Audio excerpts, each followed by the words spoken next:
Hi, my name is Frank, Customer Success Manager here at Nestment, and we make it simple and easy for friends and family to co-buy a property together. I wanted to start a segment called 15 Minutes with Frank, where I go over common topics and questions that people have around co-buying. And for our first topic, we'll be going over tenants in common versus LLCs. But before we get into that, we can't really talk about tenants in common without also going over joint tenants. These are two forms of ownerships you'll have to decide on when purchasing a property with a group. And the key differences here are ownership, rights to survivorship, and termination.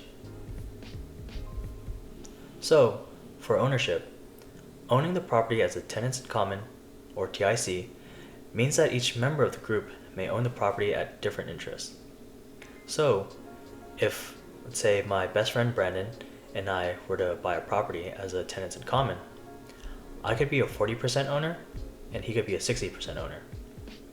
But if we owned it as joint tenants, we would have to have equal interest in the property and receive title to the property at the same time. Receiving title at the same time is one of the main requirements of joint tenancy and will affect ownership if a member decides to sell, which we will cover shortly. As a tenants in common, under the same example, if I, God forbid, pass away, then my ownership of the property will go to the person listed in my will. But if I don't have a will, then it would transfer based on the state's inheritance laws. If we owned it jointly, and again, I somehow pass away, my ownership goes to Brandon, and he becomes the sole owner of the property. As a tenants in common, any of the co-owners can sell or transfer their share of the property to anyone that they want at any time. But with joint tenancy, co-owners may sell or transfer their share of the property only if all other co-owners agree.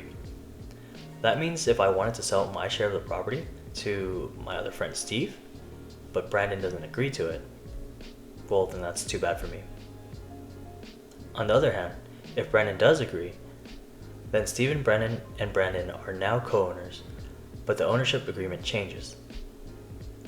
Remember how I said one of the key requirements of being joint tenants is to receive title to the property at the same time?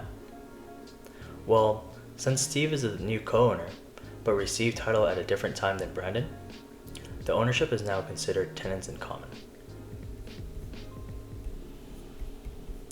So, now that you have a better understanding of the differences between joint tenancy and tenants in common, let's quickly talk about the flow. As I mentioned earlier, when purchasing a property as a group, you would have to classify your group's ownership as joint tenants or tenants in common. Then, by filing a transfer deed, you could transfer the property into an LLC, or you could buy the property directly with the LLC. Now that we've covered the different forms of ownership, let's talk about pros and cons of tenants in common and LLC. One benefit to tenants in common is that, as I mentioned earlier, any co-owner can sell their share of the property to anyone they want at any time. This is beneficial to all co-owners because it gives them an exit strategy. If they wanted to get out of the deal and reinvest their money, they can do so whenever they want. Another benefit to tenants in common is that you can do a 1031 exchange so you don't have to pay any capital gains. As you can see, I listed the first advantage to tenants in common as a disadvantage as well. That's because there's a possibility of a co-owner selling to someone that isn't very responsible. So the other co-owners could be stuck with someone who might not help pay the mortgage, property tax, homeowner's insurance, and etc. Another disadvantage is that if any co-owners do end up having financial issues and defaults or files for bankruptcy, the whole property could be at jeopardy. Alright, now let's get into the pros and cons of LLCs. The first and main reason why people like to put their property in an LLC is because it protects their personal assets. Meaning, for example, if I do get sued for something that's in relation to my property that's in an LLC, they can only go after that property and not my primary home, cars, or any other personal assets that I may have separately. Another benefit to LLCs is the pass-through taxes, meaning owners would only pay taxes on profits once, and that would be on their personal income tax returns, compared to corporations like S Corps or C Corps, where they would have to pay taxes twice, once on the profits that the business makes, and second on all owners' personal income tax when they pay themselves.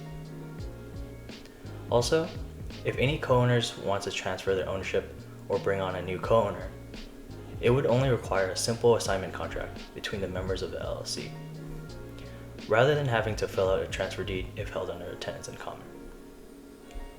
Now for the disadvantages, if a group does transfer their investment property into an LLC, this may trigger a due on sale clause, meaning the lender can demand repayment of the loan in full. This usually doesn't happen for the most part, but it's definitely not unheard of, so check with your lender first. And another disadvantage to having a property in an LLC is that you can't utilize a 1031 exchange. So, when should I use a tenants in common or LLC? Well, one of the biggest reasons people like to stick with tenants in common is so that they can benefit from 1031 exchanges. But like many things, real estate has its workarounds. If you hold a property under an LLC and want to do a 1031 exchange, people have been known to transfer their property out of the LLC, do the 1031 exchange, and then transfer the new property to their LLC. So with that said, there really isn't any reason why you shouldn't utilize an LLC. Even though it does take a bit more work if you want to do a 1031 exchange, you really can't beat the sense of protection an LLC provides.